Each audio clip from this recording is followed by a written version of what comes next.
This is an introduction to Caro Kann. Caro Kann is an opening for black against the pawn to e4. Uh, Caro Kann starts with e4 to c6.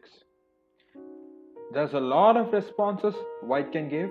D4 is not necessary for white to be playing to just enter into Caro Kann. C6 is plenty. Since there are a lot of variations, I will be diving deep into each variations in separate videos. Otherwise, it would just get messed up and be bloated into a single video, which is not good. Which creates kind of clumsiness. I mean, if you want to watch these videos in the future, it'd be so much easier if I sort into videos instead of in a single video and just splitting them up into time steps. I don't feel that's the way to go. So in this video, it's an introduction to Caro Kann. I'll be going over what the main theme is, what the main idea is, how it's kind of similar to the French defense, and how it's not similar to the French defense too. After e4, c6, we'll go over the main line, d4, d5. This is normally what Caro Kann looks like.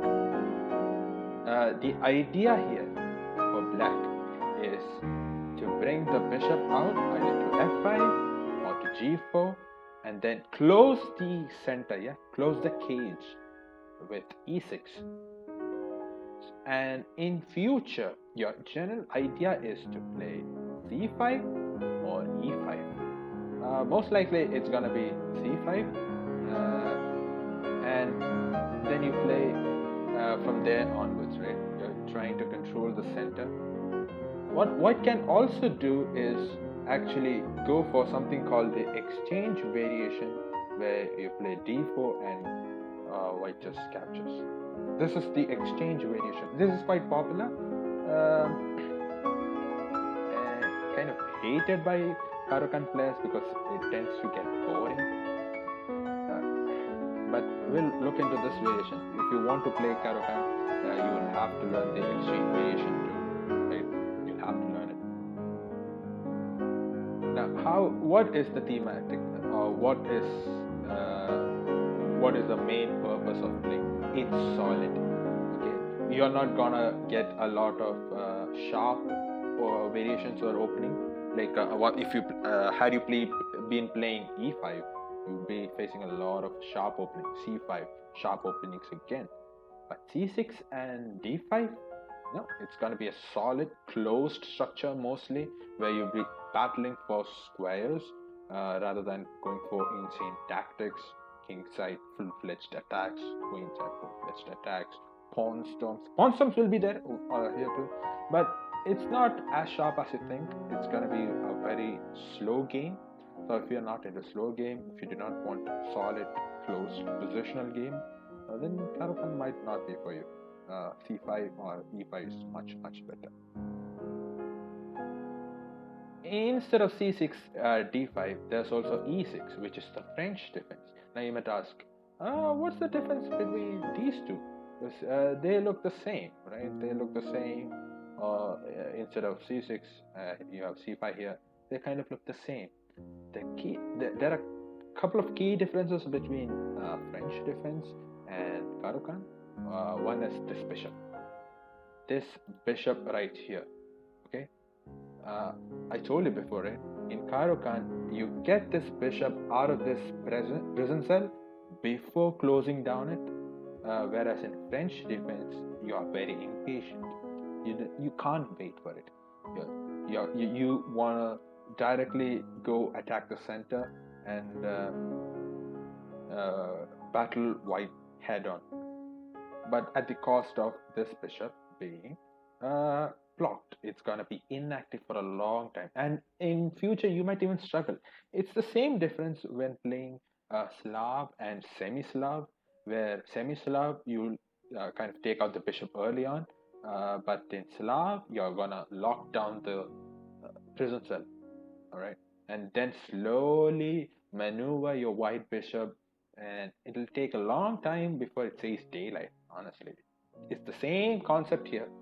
That is why many people prefer Caro Kann over French, because the white squared bishop is absolutely amazing. But it also comes at a cost. Okay, it also comes at a cost, because uh, once you take it out, it becomes a target for white. It becomes a it's like a target practice for white. They can develop pieces with tempo. What I mean, for example, in this, right, they go g4, they can go h4, and they'll just keep harassing him. Just keep harassing him. Okay, then you play h6, h5 comes in, you're going, then bishop d3 comes in, now you're forced to take again. See how many times you have moved the bishop, and look at the space white has right now. It's incredible.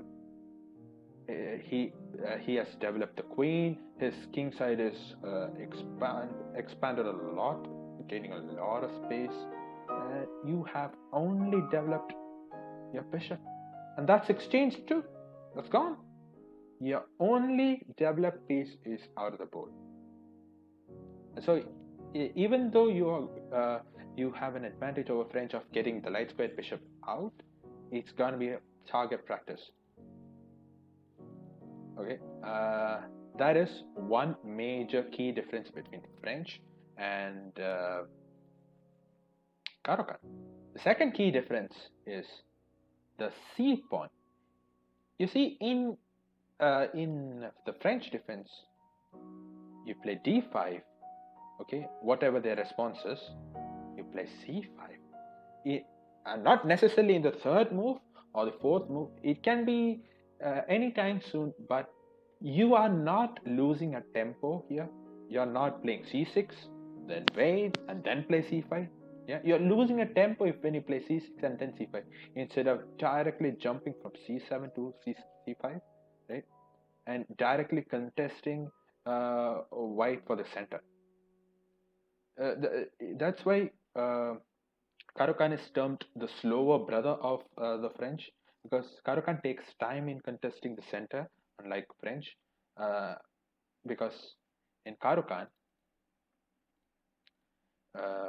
you play c6, he plays d4, you play d5, and you take the bishop out. They play something else like this. Then you play c5 in the future. You have already wasted a move playing c6 and then c5. Also, sometimes they don't allow you to play c5. They play something like c4, and sometimes you are allowed. Sometimes this pawn gets stuck here. Okay, they won't allow you normally to play. What happens then is this knight's natural square for c6 is also gonna be restricted and will take time to actually come here. So you are then relying on playing knight a5, knight a6, then knight c7 or knight c5, or knight bd7. Right? Then it becomes very congested to play too. So these are the things you need to keep in mind when playing the Caro Kann. So this is it. So if you want to refer to any variations, you can click on the playlist for Caro Kann. I'll be uploading it as soon as possible of all the variations.